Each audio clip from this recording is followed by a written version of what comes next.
Number 37. A Pharisee is one who trusts in his own righteousness. That means his own self-produced righteousness. Again, Luke chapter 18, verse 9. This parable is for those who trusted in themselves that they were righteous. Now, there is a righteousness which is by faith, which is a gift of God.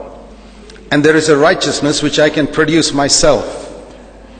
And the difference is this, the way to detect it is, the righteousness which you have produced by yourself, you'll be proud of.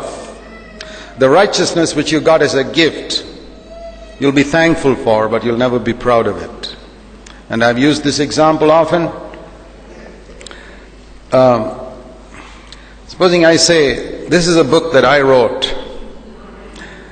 I can be proud of it. There's a temptation, because I wrote it. But if I lift up a book here which somebody else wrote and say, this is a great book, I'm not even tempted to pride. Why? Because somebody else wrote it. It's that simple.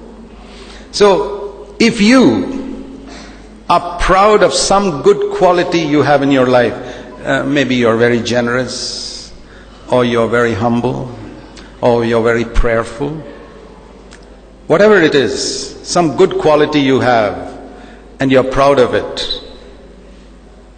Who wrote that? God or you? You wrote it. That's why you're proud of it. If somebody else wrote it, you can never be proud of it. If God had written that into your life, you cannot be proud of it. Can you be proud? Can any of you be proud of if you pass this book out to some other people? You never wrote it. You cannot be proud of what you did not write. You won't even be tempted. That shows how much of our righteousness is our own produced righteousness. The test is, are you proud of it? You know, they trust in their own self-produced righteousness. A lot of what you call divine nature is not divine nature at all. If it were divine nature, you'd be very humble about it. For example, maybe you're a very hospitable person. You're very generous and hospitable to people in the church. And you are quite conscious of it. And you are proud of it. It is a human quality which you have, which God did not produce in you. It is your own righteousness which stinks in God's eyes. Is hospitality a good thing? Sure. But not your hospitality. That stinks in God's eyes because you're proud of it. You look down on other people who don't have that hospitable nature that you have. It could be anything. It could be that you can sing better, or play an instrument better, or preach better, or your church is better than somebody else's church. Oh, your church is growing. We were only 50 people when I came here as an elder. Now we are 200. Oh, really? I wouldn't care 2 bits for those extra 150 people who came to your church, because they're not probably disciples.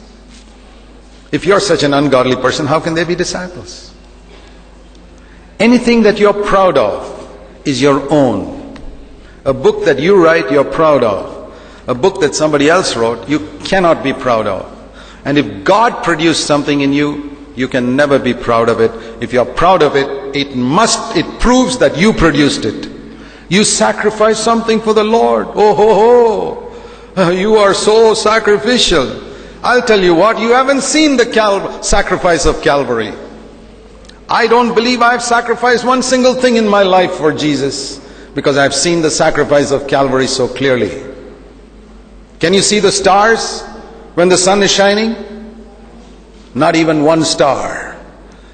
And when the sacrifice of Calvary becomes as bright as the sun in your life, all your petty little sacrifices will disappear like the stars. You won't be able to see them. If you can see them, what does it prove? When can you see the stars? In the darkness. If you can see your own sacrifices, in Jesus' name I can tell you, you are in darkness. Come into the light, brother, sister.